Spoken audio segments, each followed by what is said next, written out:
Hallelujah, praise the lord. ಪ್ರಿಯರೇ, ಯೇಸು ಕ್ರಿಸ್ತನ ಪರಿಶುದ್ಧ ನಾಮದಲ್ಲಿ ನಿಮ್ಮೆಲ್ಲರನ್ನು ವಂದಿಸ್ತೇನೆ. ಗೈಡಿಂಗ್ ಲೈಟ್, ದಾರಿದೀಪ ಎಂಬ ದೇವರ ವಾಕ್ಯ ಧ್ಯಾನ ಭಾಗಕ್ಕೆ ನಿಮ್ಮೆಲ್ಲರನ್ನು ಸ್ವಾಗತಿಸ್ತೇನೆ. ಪ್ರಿಯರೇ, ಇಂದು ನಾವು ದೇವರ ವಾಕ್ಯದಲ್ಲಿ ಧ್ಯಾನಿಸುವ, ದೇವರಾತ್ಮನ ಹೃದಯದಲ್ಲಿ ಹಾಕಿದ ವಿಷಯ ಇವತ್ತಿನ ಧ್ಯಾನಕ್ಕೋಸ್ಕರ ಶಿಲುಬೆ ಅಂದರೆ ಏನು ಎಂಬುದಾಗಿ. ನಾವು ವಾಕ್ಯವನ್ನು ಧ್ಯಾನಿಸೋದಕ್ಕಿಂತ ಮೊದಲು ಪ್ರಾರ್ಥನೆ ಮಾಡುವ. ಪ್ರೀತಿಯ ಪರಲೋಕದಲ್ಲಿರುವ ತಂದೆ ದೇವರೇ, ಯೇಸು ಕ್ರಿಸ್ತನ ನಾಮದಲ್ಲಿ ನಿಮ್ಮ ಸನ್ನಿಧಿಯಲ್ಲಿ ಪ್ರಾರ್ಥನೆ ಮಾಡ್ತಿದ್ದೇವೆ. ಅಪ್ಪ, ನೀವು ಒಳ್ಳೆಯ ದೇವರು, ಒಳ್ಳೆಯದೇ ಮಾಡುವ ದೇವರು, ಪ್ರೀತಿ ದಯೆ ಕರುಣೆ ತುಂಬಿರುವ ಆತನು, ನಿಮ್ಮ ಜನರ ಮೇಲೆ ಅಪಾರವಾದ ಪ್ರೀತಿ ಇಟ್ಟಿರುವ ಆತನು ನೀವು ಸ್ವಾಮಿ. ಈ ಒಳ್ಳೆಯ ಸಮಯ, ಒಳ್ಳೆಯ ಅವಕಾಶಕ್ಕಾಗಿ ಸ್ತೋತ್ರ ಸ್ವಾಮಿ. ಅಪ್ಪ, ನಾವು ನಿಮ್ಮ ಸ್ವರವನ್ನು ಕೇಳಲಿಕ್ಕೆ ಬಂದಿದ್ದೇವೆ. ಮನುಷ್ಯನ ರೊಟ್ಟಿ ತಿಂದ ಮಾತ್ರದಲ್ಲಿ ಬದುಕುವುದಿಲ್ಲ, ದೇವರ ಬಾಯಿಂದ ಹೊರಡೋ ಪ್ರತಿಯೊಂದು ಮಾತಿನಲ್ಲಿ ಬದುಕು ನಿಮ್ಮದಾಗಿ ವಾಕ್ಯ ಹೇಳ್ತದೆ. ಅಪ್ಪ ಸ್ವಾಮಿ, ನೀವು ಮಾತನಾಡಿದರೆ ನಾವು ಬದುಕುತ್ತೇವೆ ಸ್ವಾಮಿ. ನಿಮ್ಮ ಮಾತುಗಳು ನಿತ್ಯ ಜೀವವನ್ನು ಕೊಡುವಂಥದ್ದು ಸ್ವಾಮಿ. ಈ ಸಂದೇಶವನ್ನು ಕೇಳ್ತಿರೋ ಪ್ರತಿಯೊಬ್ಬರಿಂದ ವೈಯಕ್ತಿಕವಾಗಿ ಮಾತನಾಡಿ ಅವರನ್ನು ಆಶೀರ್ವದಿಸಿ ಸ್ವಾಮಿ. ನಿಮ್ಮ ಚಿತ್ತ ಉದ್ದೇಶಗಳು ಅವರಿಗೆ ಪ್ರಕಟವಾಗಲಿ ಸ್ವಾಮಿ. ನಿಮ್ಮ ನಾಮ ಅವರ ಮೂಲಕ ಮಹಿಮೆ ಹೊಂದಲಿ. ಅಪ್ಪ ಸ್ವಾಮಿ, ಅವರನ್ನು ಸ್ವಾಮಿ ನೀವು ಸ್ವಸ್ಥಗೊಳಿಸಿ, ಬಿಡುಗಡೆಗೊಳಿಸಿ ರಾಜ, ಉನ್ನತಕ್ಕೆ ಏರಿಸಿ ಸ್ವಾಮಿ. ನಿಮ್ಮ ನಾಮಕ್ಕೆ ಮಹಿಮೆ ಆಗಲಿ. ಪವಿತ್ರಾತ್ಮ ಎಲ್ಲವನ್ನು ನೀವು ಹತೋಟಿಗೆ ತೆಗೆದುಕೊಳ್ಳಿ. ಮಾತನಾಡುವ ನನ್ನನ್ನು ಕೇಳಿಸಿಕೊಂಡು ಜನರನ್ನು ಆಳ್ವಿಕೆ ಮಾಡಿಯಪ್ಪ. ನಿಮಗೆ ಸ್ತುತಿಗನ ಮಾನ ಮಹಿಮೆ ಪ್ರಭಾವ ಉಂಟಾಗಲಿ. ಯೇಸು ಕ್ರಿಸ್ತನ ನಾಮದಲ್ಲಿ ಬೇಡಿ ಹೊಂದಿದ್ದೇವೆ, ಆಮೆನ್. ಪ್ರಿಯರೇ, ನಾನು ಆಗಲೇ ಹೇಳಿದಾಗೆ ಇವತ್ತಿನ ಸಂದೇಶದ ವಿಷಯ ಶಿಲುಬೆ ಎಂದರೆ ಏನು ಎಂಬುದಾಗಿ. ನಾವು ವಾಕ್ಯ ಭಾಗದಲ್ಲಿ ನಾವು ನೋಡುವ, ಅಲ್ಲಿ ನಾವು ಯೇಸು ಸ್ವಾಮಿ ಅವರ ಹಿಂದೆ ಬರ್ತಿರೋ ದೊಡ್ಡ ಜನ ಸಮೂಹವನ್ನು ನೋಡಿ ಹೇಳ್ತಾರೆ, ಯಾವನಿಗಾದರೂ ನನ್ನ ಹಿಂದೆ ಬರಲಿಕ್ಕೆ ಮನಸ್ಸಿದ್ದರೆ ಅವನು ತನ್ನನ್ನು ನಿರಾಕರಿಸಿ ತನ್ನ ಶಿಲುಬೆಯನ್ನು ಹೊತ್ತುಕೊಂಡು ಬರಲಿ ಎಂಬುದಾಗಿ. ನಾವು ಲೂಕನು ಬರೆದ ಸುವಾರ್ತೆ 9ನೇ ಅಧ್ಯಾಯದ 23 ಮತ್ತು 24ನೇ ವಚನ ನೋಡುವ. ಅಲ್ಲಿ ಹೀಗೆ ಬರೆಯಲ್ಪಟ್ಟಿದೆ, ಯಾವನಿಗಾದರೂ ನನ್ನ ಹಿಂದೆ ಬರುವುದಕ್ಕೆ ಮನಸ್ಸಿದ್ದರೆ ಅವನು ತನ್ನನ್ನು ನಿರಾಕರಿಸಿ ತನ್ನ ಶಿಲುಬೆಯನ್ನು ದಿನಾಲು ಹೊತ್ತುಕೊಂಡು ನನ್ನ ಹಿಂದೆ ಬರಲಿ ಎಂಬುದಾಗಿ. ಸೊ ಯೇಸುಸ್ವಾಮಿ ಹೇಳುವಂಥದ್ದು, ನನ್ನನ್ನು ಹಿಂಬಾಲಿಸಲಿಕ್ಕೆ, ನನ್ನ ಹಿಂದೆ ಬರಲಿಕ್ಕೆ ಯಾರಿಗಾದರೂ ಮನಸ್ಸಿದರೆ ಅವರು ತನ್ನನ್ನು ನಿರಾಕರಿಸಿ ತನ್ನ ಶಿಲುಬೆಯನ್ನು ಹೊತ್ತುಕೊಂಡು ನನ್ನ ಹಿಂದೆ ಬರಲಿ ಎಂಬುದಾಗಿ. ಸೊ ಈಗ ಸಂದೇಶದ ವಿಷಯ ಶಿಲುಬೆ ಅಂದರೆ ಏನು, ನಮ್ಮ ಶಿಲುಬೆ ಅಂದರೆ ಏನು ಎಂಬುದಾಗಿ. ಇಲ್ಲಿ ಯೇಸುಸ್ವಾಮಿ ಹೇಳೋದು ಅವರ ಶಿಲುಬೆಯನ್ನಲ್ಲ, ಅವರವರಿಗೆ ಕೊಡಲ್ಪಟ್ಟ ಶಿಲುಬೆ. ಯೇಸುಸ್ವಾಮಿಯ ಶಿಲುಬೆ ಅಲ್ಲ, ಯಾರು ವೈಯಕ್ತಿಕವಾಗಿ ಅವರವರಿಗೆ ಕೊಟ್ಟ ಶಿಲುಬೆಯನ್ನು ಹೊತ್ತುಕೊಂಡು ಬರಲಿ ಎಂಬುದಾಗಿ. ಸೊ ನಾವು ಲೂಕನ ಬರೆದ ಸುವಾರ್ತೆ 14ನೇ ಅಧ್ಯಾಯದ 27ನೇ ವಚನ ನೋಡುವ. ಅಲ್ಲಿ ಹೀಗೆ ಬರೆಯಲ್ಪಟ್ಟಿದೆ, ಯಾವನಾದರೂ ತನ್ನ ಶಿಲುಬೆಯನ್ನು ಹೊತ್ತುಕೊಂಡು ನನ್ನ ಹಿಂದೆ ಬಂದ ಹೊರತು ಅವನು ನನ್ನ ಶಿಷ್ಯನಾಗಲಾರನು ಎಂಬುದಾಗಿ. ಯೇಸುಸ್ವಾಮಿ ಹೇಳುವುದು, ಯಾವನಾದರೂ ತನ್ನ ಶಿಲುಬೆಯನ್ನು ಹೊತ್ತುಕೊಂಡು ನನ್ನ ಹಿಂದೆ ಬರದಿದ್ದರೆ ಅವನು ನನ್ನ ಶಿಷ್ಯನಾಗುವುದಿಲ್ಲ ಎಂಬುದಾಗಿ. ಹಲ್ಲೆಲೂಯಾ. ಸೊ ಬಹಳ ಅದ್ಭುತವಾದ ಒಂದು ವಾಕ್ಯ ಭಾಗ. ಈಗ ನಾವು ಸಂದೇಶದಲ್ಲಿ ಧ್ಯಾನ ಮಾಡುವ ನಮ್ಮ ಶಿಲುಬೆ ಅಂದ್ರೇನು. ಸೊ ಹೇಗೆ ಯೇಸುಸ್ವಾಮಿಗೆ ಒಂದು ಶಿಲುಬೆ ಕೊಡಲ್ಪಟ್ಟಿತು, ಅದೇ ರೀತಿಯಲ್ಲಿ ನಮ್ಮೆಲ್ಲರಿಗೂ ಒಂದು ಶಿಲುಬೆ ಕೊಡಲ್ಪಟ್ಟಿದೆ. ಸೊ ನಮ್ಮ ಶಿಲುಬೆ ಅಂದ್ರೇನು. ಸೊ ನಮ್ಮ ಜೀವಿತದಲ್ಲಿ ನಮ್ಮ ಶಿಲುಬೆ ಯಾವುದು ಎಂಬುದಾಗಿ ತಿಳಿಬೇಕಾದ್ರೆ ಶಿಲುಬೆ ಯೇಸುಸ್ವಾಮಿಯ ಜೀವಿತದಲ್ಲಿ ಏನಾಗಿತ್ತು ಎಂಬುದನ್ನು ಧ್ಯಾನ ಮಾಡುವ. ಆಗ ನಮಗೆ ಗೊತ್ತಾಗ್ತದೆ ಶಿಲುಬೆ ಅಂದರೆ ಏನು ನಮ್ಮ ಜೀವಿತದಲ್ಲಿ ಎಂಬುದಾಗಿ. ಸೊ ಯೇಸುಸ್ವಾಮಿಯ ಜೀವಿತದಲ್ಲಿ ಶಿಲುಬೆ ಏನಾಗಿತ್ತು? ಯೇಸುಸ್ವಾಮಿಯ ಜೀವಿತದಲ್ಲಿ ಶಿಲುಬೆ ದೇವರ ಚಿತ್ತವಾಗಿತ್ತು, ದೇವರ ಸಂಕಲ್ಪವಾಗಿತ್ತು, ದೇವರ ಉದ್ದೇಶವಾಗಿತ್ತು. ಯೇಸುಸ್ವಾಮಿ ಈ ಲೋಕದಲ್ಲಿ ನರವತಾರದಲ್ಲಿ ಇಳಿದು ಬಂದದ್ದೇ ನಮ್ಮನ್ನು ನಿಮ್ಮನ್ನು ಪಾಪದಿಂದ ಬಿಡಿಸಲಿಕ್ಕೋಸ್ಕರ. ಆ ಶಿಲುಬೆಯಲ್ಲೇ ಸಜೀವ ಯಜ್ಞವಾಗಿ ತನ್ನನ್ನು ತಾನು ಅರ್ಪಿಸಿಕೊಡಲಿಕ್ಕೆ, ತನ್ನ ಪ್ರಾಣವನ್ನು ತ್ಯಾಗ ಮಾಡಲಿಕ್ಕೋಸ್ಕರ. ಸೊ ಯೇಸುಸ್ವಾಮಿಯ ಜೀವಿತದಲ್ಲಿ ಶಿಲುಬೆ ಅಂತ ಹೇಳಿದರೆ ದೇವರ ಉದ್ದೇಶ, ದೇವರ ಆಲೋಚನೆ, ದೇವರ ಚಿತ್ತ. ಹಲ್ಲೆಲೂಯಾ. ಸೊ ನಾವು ಯೆಶಾಯ 53ನೇ ಅಧ್ಯಾಯದ 10ನೇ ವಚನವನ್ನು ಓದುವ. ಅವನನ್ನು ಜಜ್ಜುವುದು ಯೆಹೋವನ ಸಂಕಲ್ಪವಾಗಿತ್ತು, ಆತನು ಅವನನ್ನು ವ್ಯಾಧಿಯಿಂದ ಬಾಧಿಸಿ ಹಿಂತೆಗೆದುಕೊಂಡನು. ಇವನು ತನ್ನ ಆತ್ಮವನ್ನು ಪ್ರಾಯಶ್ಚಿತ್ತ ಯಜ್ಞವಾಗಿ ಒಪ್ಪಿಸಿದ ಮೇಲೆ ತನ್ನ ಸಂತಾನವನ್ನು ನೋಡುವನು, ಚಿರಂಜೀವಿಯಾಗುವನು.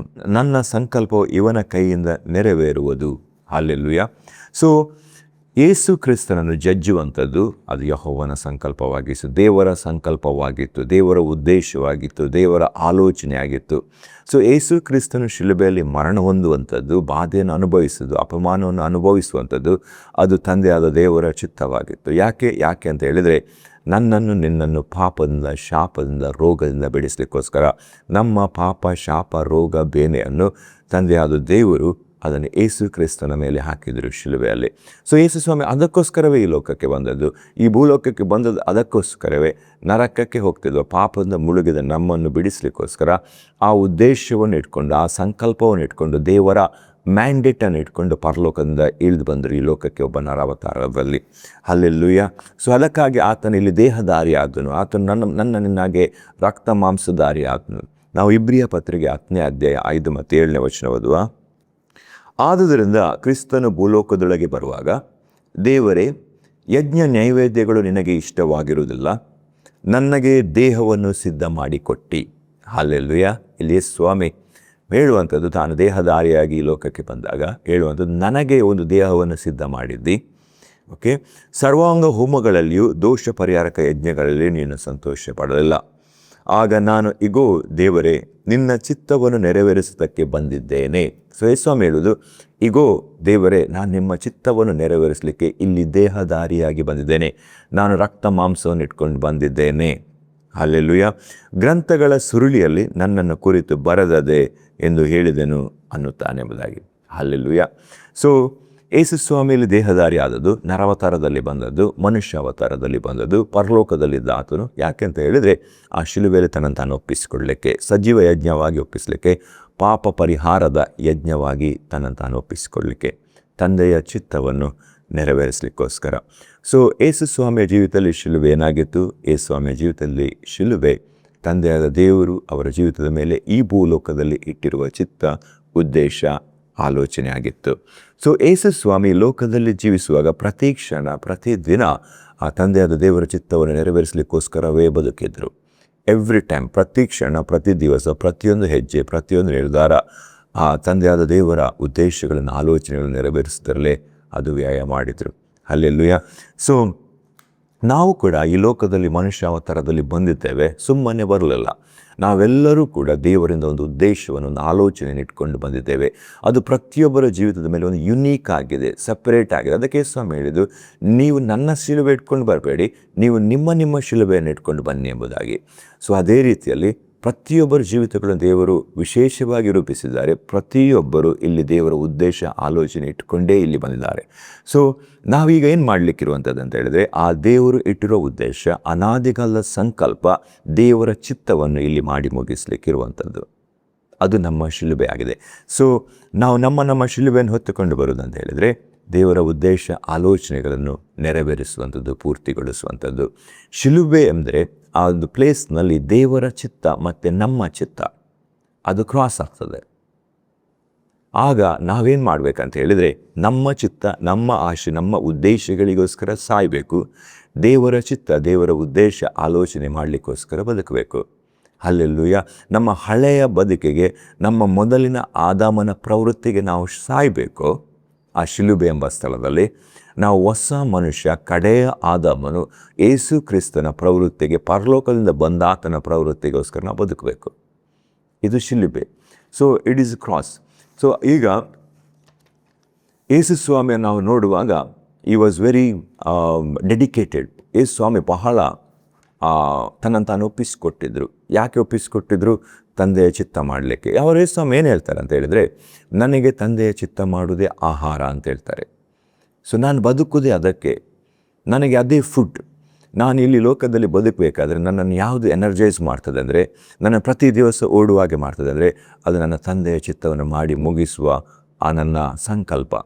ಸೊ ಯೋಹಾನ 4ನೇ ಅಧ್ಯಾಯದ 34ನೇ ವಚನ, ಯೇಸು ಅವರಿಗೆ, ನನ್ನನ್ನು ಕಳಿಸಿದ ಆತನ ಚಿತ್ತದಂತೆ ಮಾಡಿ ಆತನ ಕೆಲಸವನ್ನು ಪೂರೈಸುವುದೇ ನನ್ನ ಆಹಾರವು. ಸೊ ಯೇಸು ಬೇಸಿಕಲಿ ಹೇಳೋದು, ನನ್ನ ಫುಡ್ ಏನಂತ ಹೇಳಿದರೆ, ನನ್ನ ತಂದೆಯ ಚಿತ್ತವನ್ನು ಮಾಡಿ ಮುಗಿಸುವುದೇ, ಅವರ ಉದ್ದೇಶಗಳನ್ನು ಕೈಗೂಡಿಸುವುದೇ ನನ್ನ ಫುಡ್ ಆಗಿದೆ ಎಂಬುದಾಗಿ. ಹಲ್ಲೆಲೂಯಾ. ಸೊ ನಾವು ದೇವರ ಚಿತ್ತ, ದೇವರ ಉದ್ದೇಶಗಳನ್ನು ನಮ್ಮ ಜೀವಿತದಲ್ಲಿ ತಿಳಿಯುವುದು ಹೇಗೆ? ನಮ್ಮ ಜೀವಿತದಲ್ಲಿ ತಿಳಿಯುವುದು ಹೇಗೆ ಅಂದರೆ, ನಾವು ನಮ್ಮ ಉದ್ದೇಶ, ನಮ್ಮ ಆಲೋಚನೆ, ನನ್ನ ಆಶೆ, ನನ್ನ ಚಿತ್ತಗಳಿಗೋಸ್ಕರ ನಾವು ಸಾಯಬೇಕು. ದೇವರ ಚಿತ್ತ, ಉದ್ದೇಶಗಳನ್ನು ನಾವು ತಿಳಿಲಿಕ್ಕೋಸ್ಕರ ನಮ್ಮನ್ನು ನಾವು ಒಪ್ಪಿಸಿಕೊಳ್ಬೇಕು. ನಾವು ಎಷ್ಟು ದೇವರೊಂದಿಗೆ ಅನ್ಯೋನ್ಯತೆ ಮಾಡ್ತೇವೋ, ಫೆಲೋಶಿಪ್ ಮಾಡ್ತೇವೋ, ದೇವರೊಂದಿಗೆ ಹತ್ತಿರದಲ್ಲಿ ಪ್ರಾರ್ಥನಾಪೂರ್ವಕವಾಗಿ ಜೀವಿಸ್ತೇವೋ, ಆಗ ನಾವು ದೇವರ ಚಿತ್ತವನ್ನು ಹಂತ ಹಂತವಾಗಿ ತಿಳಿದುಕೊಳ್ತೇವೆ. ನಾವು ನಮಗೋಸ್ಕರ ಸಾಯಬೇಕು, ದೇವರಿಗಾಗಿ ಜೀವಿಸಬೇಕು. ಯಾವಾಗ ನಮ್ಮ ಸ್ವಂತ ಆ ಸ್ವಾರ್ಥದ ಇಚ್ಛೆಗಳಿಗೆ ಸಾಯ್ತೇವೋ ಆಗ ನಾವು ದೇವರ ಸ್ವರವನ್ನು ಕೇಳ್ತೇವೆ. ಯೋಹಾನ 5ನೇ ಅಧ್ಯಾಯ 25ನೇ ವಚನ ಹೇಳ್ತದೆ, ನಿಮಗೆ ನಿಜ ನಿಜವಾಗಿ ಹೇಳುತ್ತೇನೆ, ಸತ್ತವರು ದೇವಕುಮಾರನ ಸ್ವರವನ್ನು ಕೇಳುವ ಕಾಲ ಬರ್ತದೆ. ಯಾರಿಗೆ ದೇವರ ಸ್ವರ ಕೇಳ್ತದೆ? ಸತ್ತವರಿಗೆ. ಸತ್ತವರು ಅಂತ ಯಾರು? ತನ್ನ ಉದ್ದೇಶ, ತನ್ನ ಸ್ವಾರ್ಥವಾದ ಆಲೋಚನೆಗಳು ಅದನ್ನು ಪೂರೈಸಲಿಕ್ಕೋಸ್ಕರ ಬದುಕೋದಲ್ಲ. ಇಲ್ಲಿ ದೇವರ ಉದ್ದೇಶ ಆಲೋಚನೆಗಳನ್ನು ಪೂರೈಸಲಿಕ್ಕೋಸ್ಕರ ಬದುಕೋದು. ನನ್ನ ಜೀವಿತದಲ್ಲಿ ದೇವರೇನು ಉದ್ದೇಶ ಇಟ್ಟು ನಾನು ಯಾಕೆ ಈ ಭೂಲೋಕದಲ್ಲಿ ಬಂದಿದ್ದೇನೆ ಮನುಷ್ಯಾವತಾರದಲ್ಲಿ ಎಂಬುದನ್ನು ತಿಳ್ಕೊಂಡು ಅದಕ್ಕಾಗಿ ಜೀವಿಸಲಿಕ್ಕೆ ಯಾರು ಒಪ್ಪಿಸಿಕೊಟ್ಟಿದ್ದಾರೋ ಅವರಿಗೆ ದೇವರ ಸ್ವರ ಕೇಳ್ತದೆ, ಅವರಿಗೆ ದೇವರ ಆಲೋಚನೆ ಗೊತ್ತಾಗ್ತದೆ. ಸೊ ನಾವೀಗ ಅನೇಕ ದೇವರ ಚಿತ್ತ ಉದ್ದೇಶಗಳನ್ನು ನಾವು ಸತ್ಯವೇದವನ್ನು ಓದುವಾಗ, ದೇವರ ಬರೆಯಲ್ಪಟ್ಟ ದೇವರ ವಾಕ್ಯವನ್ನು ನಾವು ಓದುವಾಗ ನಮ್ಮ ಒಳಗೆ ಪವಿತ್ರ ಆತ್ಮನು ಅದನ್ನು ಇಗ್ನೈಟ್ ಮಾಡ್ತಾರೆ. ಏನೇನು ದೇವರು ನಮ್ಮ ಜೀವಿತದಲ್ಲಿ ಆಲೋಚನೆ ಇಟ್ಟು ನಮ್ಮನ್ನು ಈ ಭೂಲೋಕಕ್ಕೆ ಕಳಿಸಿದಾರೋ ಆ ಸಂಗತಿಗಳನ್ನೇ ಪವಿತ್ರ ಆತ್ಮನು ಸ್ಪಾರ್ಕ್ ಮಾಡ್ತಾರೆ, ಇಗ್ನೈಟ್ ಮಾಡ್ತಾರೆ. ಯಾವಾಗ ನಾವು ದೇವರ ವಾಕ್ಯವನ್ನು ಓದುವಾಗ, ಮೆಡಿಟೇಟ್ ಮಾಡುವಾಗ, ದೇವರೊಂದಿಗೆ ಪ್ರಾರ್ಥನೆಯಲ್ಲಿ ಅನ್ಯೋನ್ಯತೆಯಲ್ಲಿ ಸಮಯ ಕಳೆಯುವಾಗ ದೇವರು ಹಂತ ಹಂತವಾಗಿ ನಮಗೆ ಅದನ್ನು ಪ್ರಕಟಿಸ್ತಾರೆ. ಹಲ್ಲೆಲೂಯ. ನಾವು ಒಂದು ಚಿತ್ತ ದೇವರದ ಆಲೋಚನೆ ಮಾಡುವಾಗ ಅಲ್ಲೇನಿದೆ ಅಂದರೆ ನಾವೆಲ್ಲರೂ ಯೇಸು ಕ್ರಿಸ್ತನ ಸ್ವಾರೂಪ್ಯಕ್ಕೆ, ದೇವರ ಮಗನಾದ ಯೇಸು ಕ್ರಿಸ್ತನ ಸ್ವಾರೂಪ್ಯಕ್ಕೆ ಬದಲಾಗುವಂಥದ್ದು ತಂದೆಯಾದ ದೇವರ ಚಿತ್ತ. ಸೊ ರೋಮಪುರ 8ನೇ ಅಧ್ಯಾಯ 29ನೇ ವಚನ, ತನ್ನ ಮಗನ ಸ್ವಾರೂಪ್ಯ ಉಳ್ಳವರಾಗುವುದಕ್ಕೆ ಮೊದಲೇ ನೇಮಿಸಿದನು ಮತ್ತು ಯಾರನ್ನು ಮೊದಲು ನೇಮಿಸಿದನೋ ಅವರನ್ನು ಕರೆದನು ಎಂಬುದಾಗಿ. ಸೊ ದೇವರು ನಮ್ಮನ್ನು ಯಾಕೆ ಕರೆದ್ರು, ಯಾಕೆ ಆರಿಸಿದರು, ಯಾಕೆ ನಮ್ಮನ್ನು ರೂಪಿಸಿದರು, ಸೃಷ್ಟಿಸಿದರು? ಯಾಕೆ ಅಂತ ಹೇಳಿದರೆ ಆತನ ಮಗನಾದ ಯೇಸು ಕ್ರಿಸ್ತನ ಸ್ವಾರೂಪ್ಯವನ್ನು ನಾವು ಧರಿಸಿಕೊಳ್ಬೇಕು. ಯೇಸು ಕ್ರಿಸ್ತನ ಸ್ವಾರೂಪ್ಯ ಏನು? ಯೇಸು ಕ್ರಿಸ್ತನ ಸ್ವಾರೂಪ್ಯ ಈ ಲೋಕದಲ್ಲಿ ಚಲಿಸ್ತಾ ಇರುವಾಗ ಪ್ರತಿ ಕ್ಷಣ, ಪ್ರತಿ ದಿವಸ ಆತನು ತಂದೆಯಾದ ದೇವರ ಚಿತ್ತ ಆಶಯಗಳನ್ನು ನೆರವೇರಿಸಲಿಕ್ಕೋಸ್ಕರ ಬದುಕಿಸು. ತನ್ನ ಚಿತ್ತ ಆಶಯಗಳನ್ನು ನೆರವೇರಿಸಲಿಕ್ಕೋಸ್ಕರ ಅಲ್ಲ, ತಂದೆಯಾದ ದೇವರ ಇಚ್ಛೆಗಳನ್ನು ನೆರವೇರಿಸಲಿಕ್ಕೆ. ನಾವು ಗೆತ್ಸೆಮನೆ ತೋಟದಲ್ಲಿ ಸ್ವಾಮಿ ಪ್ರಾರ್ಥನೆ ಮಾಡುವಾಗ ಹೇಳ್ತಾರೆ, ಬಹಳ ಸಂಕಟದಲ್ಲಿದ್ದಾರೆ, ಬಹಳ ವೇದನೆಯಲ್ಲಿದ್ದಾರೆ. ನಾಳೆ ನಾನು ಶಿಲುಬೆಯ ಮರಣಕ್ಕೆ, ವೇದನೆಗೆ, ಕೊರಡೆಯ ಏಟುಗಳಿಗೆ, ಮುಳ್ಳಿನ ಕಿರೀಟಕ್ಕೆ ನನ್ನನ್ನು ಒಪ್ಪಿಸಿಕೊಡ್ಲಿಕ್ಕಿದೆ. ಮನಸ್ಸು ಸಿದ್ಧವಾಗಿದೆ, ದೇಹಕ್ಕೆ ಬಲ ಸಾಲದು ಎಂಬುದಾಗಿ ಸ್ವಾಮಿ ಹೇಳ್ತಾರೆ. ಗೆತ್ಸೆಮನೆ ತೋಟದಲ್ಲಿ 3 ಸಾರಿ ಬೋರಲ್ಲಿ ಬಿದ್ದು ಪ್ರಾರ್ಥನೆ ಮಾಡ್ತಾರೆ, ತಂದೆಯೇ ಸಾಧ್ಯವಾದರೆ ಈ ಪಾತ್ರೆಯನ್ನು ನನ್ನಿಂದ ತೊಲಗಿಸು. ಪಾತ್ರೆ ಎಂದೇನು? ಈ ಶಿಲುಬೆಯ ಮರಣವನ್ನು ನನ್ನಿಂದ ತೊಲಗಿಸುವುದಾಗಿ. ಆದರೂ ನನ್ನ ಚಿತ್ತವಲ್ಲ, ನಿನ್ನ ಚಿತ್ತವೇ ನೆರವೇರಲಿ ಅಂತ ಹೇಳ್ತಾರೆ. ಹಲ್ಲೆಲೂಯ. ಅನೇಕ ನೋವುಗಳಿದೆ. ದೇವರ ಚಿತ್ತವನ್ನು, ದೇವರ ಉದ್ದೇಶವನ್ನು, ಆಲೋಚನೆಗಳನ್ನು ಮಾಡುವಾಗ ಕಷ್ಟ, ಸಂಕಟ, ನೋವುಗಳು ಬರುವುದು. Life may get uncomfortable. ಆದರೆ ದೇವರು ನಮಗೆಲ್ಲದರ ಮೇಲೆ ಜಯವನ್ನು ಕೊಡ್ತಾರೆ. ದೇವರೆಲ್ಲದರ ಮೇಲೆ ನಮಗೆ ಜಯವ ಸಾಧಿಸುವ ಹಾಗೆ ಮಾಡ್ತಾರೆ. ದೇವರು ಅವರ ಹೊಸ ಬಲದಿಂದ ತುಂಬಿಸ್ತಾರೆ. ದೇವರ ಉದ್ದೇಶಗಳನ್ನು, ಆಲೋಚನೆಗಳನ್ನು ಮಾಡಲಿಕ್ಕೋಸ್ಕರ ದೇವರೇ ನಮ್ಮಲ್ಲಿ ಆತನ ಬಲವನ್ನು, ಆತನ ಪವಿತ್ರ ಆತ್ಮನ ಶಕ್ತಿಯನ್ನು ಸುರಿಸ್ತಾರೆ. ಹಲ್ಲೆಲೂಯ. ಸೊ ಶಿಲುಬೆ ಅಂತ ಹೇಳುವಾಗ ದೇವರ ಚಿತ್ತ, ದೇವರ ಉದ್ದೇಶ, ದೇವರ ಆಲೋಚನೆ ನಮ್ಮ ಜೀವಿತದ ಮೇಲೆ ನಾವು ಅದನ್ನು ಇಲ್ಲಿ ಮಾಡಿ ಮುಗಿಸಬೇಕು, ಅದಕ್ಕೋಸ್ಕರ ಜೀವಿಸಬೇಕು. ಈಗ ಯೇಸು ಸ್ವಾಮಿಗೆ ಅದು ಆಹಾರವಾಗಿತ್ತು, ಹಾಗೆ ಅದು ನಮಗೆ ಆಹಾರವಾಗಬೇಕು. ಪ್ರತಿ ದಿವಸ ನಾವು ಅದಕ್ಕೋಸ್ಕರ ದುಡಿಯುವವರಾಗಿರಬೇಕು, ಅದಕ್ಕೋಸ್ಕರ ಚಲಿಸುವವರಾಗಿರಬೇಕು. ಯೇಸು ಸ್ವಾಮಿ ಹೇಳಿದ್ದು, ಈ ಲೋಕದ ಆಹಾರಕ್ಕೋಸ್ಕರ ದುಡಿಬೇಡ್ರಿ, ಪರಲೋಕದ ಆಹಾರಕ್ಕೋಸ್ಕರ ದುಡಿಯಿರಿ ಎಂಬುದಾಗಿ. ಹಲ್ಲೆಲೂಯ. ಸೊ ನಿತ್ಯವಾಗಿರುವಂಥದ್ದು ದೇವರ ಸಂಕಲ್ಪ, ದೇವರ ಉದ್ದೇಶ, ದೇವರ ಆಲೋಚನೆ ಜೀವಿತದಲ್ಲಿ ಏನಿದೆ ಅದನ್ನು ಕಂಡುಹುಡುಕಿ ನಾವು ಅದಕ್ಕೋಸ್ಕರ ಯಾವಾಗ ಜೀವಿಸ್ತೇವೋ ಆಗ ದಿವ್ಯ ಸಮಾಧಾನ, ದೈವಿಕವಾದ ಸಮಾಧಾನ ನಮ್ಮನ್ನು ಆವರಿಸಿಕೊಳ್ತದೆ. ಯಾವಾಗ ನಾವು ನಮ್ಮ ಆಶಯಗಳನ್ನು, ನಮ್ಮ ಇಚ್ಛೆಗಳನ್ನು ಹಿಂಬಾಲಿಸ್ತಾ ಬದುಕ್ತಾ ಇರ್ತೇವೋ ನಮ್ಮ ಮನಸ್ಸಿಗೆ ಸಮಾಧಾನ ಇರುವುದೇ ಇಲ್ಲ. ನಾವು ಒಂದನ್ನು ಪಡೆದ ನಂತರ ನಮಗೆ ಮತ್ತೊಂದು ಬೇಕು, ಮತ್ತೊಂದು ಹೊಂದಿಕೊಂಡ ನಂತರ ನಮಗೆ ಇನ್ನೊಂದು ಬೇಕು. ಹಾಗೆ ನಾವು ಓಡ್ತಾನೇ ಇರ್ತೇವೆ, ನಮ್ಮ ಮನಸ್ಸಿಗೆ ಸಮಾಧಾನ ಇಲ್ಲ. ಯಾವಾಗ ನಾವು ದೇವರ ಉದ್ದೇಶಗಳನ್ನು ಮಾಡಲಿಕ್ಕೋಸ್ಕರ ಹೊರಡ್ತೇವೋ ಆಗ ದೈವಿಕವಾದ ಸಮಾಧಾನ ನಮ್ಮನ್ನು ಆವರಿಸಿಕೊಳ್ತದೆ. ಯೇಸು ಸ್ವಾಮಿ ಹೇಳಿದರು, ನಾನು ನಿಮಗೆ ಶಾಂತಿಯನ್ನು ಬಿಟ್ಟು ಹೋಗ್ತೇನೆ, ಲೋಕ ಕೊಡುವ ರೀತಿಯಲ್ಲಿ ಕೊಡುವುದಿಲ್ಲ, ನನ್ನಲ್ಲಿರುವುದನ್ನು ಕೊಡ್ತೇನೆ ಎಂಬುದಾಗಿ. ಯೇಸು ಸ್ವಾಮಿ ಒಳಗೆ ಒಂದು ದಿವ್ಯವಾದ ಸಮಾಧಾನ ಆವರಿಸಿಕೊಂಡಿದೆ, ಒಂದು ಶಾಂತಿ ಆವರಿಸಿಕೊಂಡಿದೆ. ಅದು ಯಾಕೆ ಅಂತ ಹೇಳಿದರೆ ಆತನ ಹೃದಯ ಯಾವಾಗಲೂ ತಂದೆಯಾದ ದೇವರ ಚಿತ್ತವನ್ನು ಮಾಡಿ ಮುಗಿಸುವುದರಲ್ಲಿ, ಈ ಲೋಕದಲ್ಲಿ ಪರಿಪೂರ್ಣಗೊಳಿಸುವುದರಲ್ಲಿ ಆತನು ಮನಸ್ಸಿಟ್ಟಿದ್ರು. ದಟ್ಸ್ ವೈ, ಅದಕ್ಕೋಸ್ಕರ, ತನ್ನ ಸ್ವಾರ್ಥ ಚಿಂತನೆಗೋಸ್ಕರ ಅಲ್ಲ, ತನ್ನ ಆಶೆಗಳನ್ನು ನೆರವೇರಿಸ್ಕೊಳ್ಳೋಸ್ಕರ ಅಲ್ಲ. ಹೌದು ಪ್ರಿಯರೇ, ಶಿಲುಬೆ ಯೇಸು ಸ್ವಾಮಿಯ ಜೀವಿತದಲ್ಲೇ ದೇವರ ಉದ್ದೇಶ ಆಗಿತ್ತು, ದೇವರ ಆಲೋಚನೆ ಆಗಿತ್ತು, ದೇವರ ಸಂಕಲ್ಪವಾಗಿತ್ತು. ಅದೇ ರೀತಿಯಲ್ಲಿ ನಮ್ಮ ಶಿಲುಬೆ ಅಂತ ಹೇಳಿದರೆ ನಮ್ಮ ಜೀವಿತದಲ್ಲಿ ದೇವರಿಟ್ಟಿರೋ ಉದ್ದೇಶ, ಆಲೋಚನೆ, ದೇವರ ಆಶಯಗಳು. ದೇವರು ದಾವೀದನ ಬಗ್ಗೆ ಹೇಳ್ತಾರೆ, ಈಶಾಯನ ಮಗನಾದ ದಾವೀದ ನನಗೆ ಸಿಕ್ಕಿದ್ನು, ಈತನು ನನ್ನ ಇಷ್ಟವನ್ನೆಲ್ಲ ನೆರವೇರಿಸ್ತಾನೆ ಎಂಬುದಾಗಿ. ದೇವರ ಇಷ್ಟ ನೆರವೇರಿಸುವ ಆತನು ದಾವೀದ. ಅದಕ್ಕೆ ದೇವರು ಹೇಳಿದ್ದು ಅವನು ನನ್ನ ಹೃದಯಕ್ಕೆ ಒಪ್ಪುವ ಮನುಷ್ಯ ಎಂಬುದಾಗಿ. ನಾವು ಇಲ್ಲಿ ನಮ್ಮ ಇಷ್ಟಗಳನ್ನು ನೆರವೇರಿಸೋಸ್ಕರ ಇರುವುದಲ್ಲ, ನಾವು ನಮ್ಮ ದೇವರ, ನಮ್ಮನ್ನಲ್ಲಿ ಸೃಷ್ಟಿಸಿದ, ನಮ್ಮನ್ನಲ್ಲಿ ರೂಪಿಸಿದ ಆ ತಂದೆಯಾದ ದೇವರ ಇಷ್ಟಗಳನ್ನು, ಉದ್ದೇಶಗಳನ್ನು ನೆರವೇರಿಸಲಿಕ್ಕೋಸ್ಕರ ನಾವಿಡು ಇರುವುದು. ಆತನ ಅನಾದಿ ಕಾಲದ ಸಂಕಲ್ಪ, ಒಂದು ಪ್ಲ್ಯಾನ್ ಮಾಡಿದ್ದಾರೆ, ಒಂದು ಯೋಜನೆ ಮಾಡಿದ್ದಾರೆ ಸಮಸ್ತ ಸೃಷ್ಟಿಗೋಸ್ಕರ. ಆ ಯೋಜನೆಯಲ್ಲಿ ನೀವು ಕೂಡ ಒಂದು ಚಾಪ್ಟರ್ ಆಗಿದ್ದೇವೆ, ಒಂದು ಪಾತ್ರಧಾರಿಗಳಾಗಿದ್ದೇವೆ. ಅದನ್ನು ನಾವು ಮಾಡಿ ಮುಗಿಸಬೇಕು. ಅದು ನಮ್ಮ ತಂದೆಯಾದ ಹೃದಯಕ್ಕೆ ಅದು ಮುದವನ್ನು ನೀಡ್ತದೆ, ಸಂತೋಷವನ್ನು ನೀಡ್ತದೆ. ಹಲ್ಲೆಲೂಯಾ. ಸೊ ನಾವು ಕೀರ್ತನೆ 73ನೇ ಅಧ್ಯಾಯದ 23 ಮತ್ತು 24ನೇ ವಚನ ಓದುವ. ಆದರೂ ಸದಾ ನಿನ್ನ ಸನ್ನಿಧಿಯಲ್ಲೇ ಇದ್ದೇನೆ, ನೀನು ನನ್ನ ಬಲಗೈಯನ್ನು ಹಿಡಿದು ನಿನ್ನ ಚಿತ್ತವನ್ನು ತಿಳಿಯಪಡಿಸಿ ನನ್ನನ್ನು ನಡೆಸಿ ತರುವಾಯ ಮಹಿಮೆಯಲ್ಲಿ ಸೇರಿಸಿಕೊಳ್ಳುವೆ ಎಂಬುದಾಗಿ. ಹಲ್ಲೆಲೂಯಾ. ಸೊ ದೇವರು ನಮ್ಮ ಬಲಗೈಯನ್ನು ಹಿಡಿದು ಅವರ ಚಿತ್ತವನ್ನು ತಿಳಿಯಪಡಿಸಿ ನಮ್ಮನ್ನು ನಡೆಸಿ, ಅದೇ ಮಾರ್ಗದಲ್ಲಿ ನಡೆಸಿ ತರುವಾಯ ಮಹಿಮೆಯಲ್ಲಿ ಸೇರಿಸಿಕೊಳ್ತಾರೆ. ಯಾವಾಗ ನಾವು ದೇವರ ಸನ್ನಿಧಿಯಲ್ಲಿರುವಾಗ, ದೇವರೊಂದಿಗೆ ಸಮಯ ಕಳೆಯುವಾಗ, ದೇವರ ವಾಕ್ಯವನ್ನು ಧ್ಯಾನಿಸುವಾಗ, ದೇವರು ಅವರ ಚಿತ್ತಗಳನ್ನು, ಆಲೋಚನೆಗಳನ್ನು, ಉದ್ದೇಶಗಳನ್ನು ನಮ್ಮ ಒಳಗೆ ಪ್ರಕಟಿಸ್ತಾರೆ, ನಮ್ಮ ಒಳಗೆ ಇಗ್ನೈಟ್ ಮಾಡ್ತಾರೆ. ಯಾವಾಗ ಅದನ್ನು ಮಾಡಲಿಕ್ಕೋಸ್ಕರ ನಮ್ಮನ್ನು ಒಪ್ಪಿಸ್ಕೊಳ್ತೇವೋ, ಕಷ್ಟ ಇರ್ಬೋದು, ಸಂಕಟ ಇರ್ಬೋದು, ನೋವಾಗಬಹುದು, ನಮ್ಮ ಆಶೆಗಳನ್ನು ತ್ಯಜಿಸುವ ಸಂದರ್ಭಗಳು ಬರ್ಬೋದು, ಸ್ಯಾಕ್ರಿಫೈಸ್ ಮಾಡುವ, ತ್ಯಾಗ ಮಾಡುವ. ತ್ಯಾಗದ ಜೀವಿತದಲ್ಲಿ ಬಹಳ ದೊಡ್ಡ ಆಶೀರ್ವಾದ ಇದೆ. ಹಲ್ಲೆಲೂಯಾ. ಸ್ವಾರ್ಥಕ್ಕಾಗಿ ಜೀವಿಸೋದಲ್ಲ, ತ್ಯಾಗದ ಜೀವಿತ. ಯೇಸುಸ್ವಾಮಿಯ ಜೀವಿತ ತ್ಯಾಗದಿಂದ ಕೂಡಿತ್ತು. ಹಲ್ಲೆಲೂಯಾ. ಸೊ ದೇವರು ಈ ವಾಕ್ಯ ಭಾಗದ ಮೂಲಕ ನಿಮ್ಮೆಲ್ಲರನ್ನ ಆಶೀರ್ವಾದ ಮಾಡಲಿ. ನಿಮ್ಮ ಶಿಲುಬೆ ಯಾವುದು ಎಂಬುದಾಗಿ ನಿಮಗೆ ತಿಳಿಸಿಕೊಳ್ಳಿಕ್ಕೋಸ್ಕರ ಪವಿತ್ರಾತ್ಮನ ಈ ವಾಕ್ಯ ಭಾಗದ ಮೂಲಕ ಸಹಾಯ ಮಾಡಲಿ. ಪ್ರಾರ್ಥನೆ ಮಾಡುವ. ಪ್ರೀತಿಯ ಪರಲೋಕದಲ್ಲಿರುವ ತಂದೆಯಾದ ದೇವರೇ, ಯೇಸು ಕ್ರಿಸ್ತರ ನಾಮದಲ್ಲಿ ನಿಮ್ಮ ಸನ್ನಿಧಿಯಲ್ಲಿ ಸೇರಿ ಬಂದಿದ್ದೇವೆ. ತಂದೆ, ನಿಮ್ಮ ಈ ಜೀವವುಳ್ಳ ವಾಕ್ಯಗಳಿಗೆ ಹಾಕಿ ಸ್ತೋತ್ರ.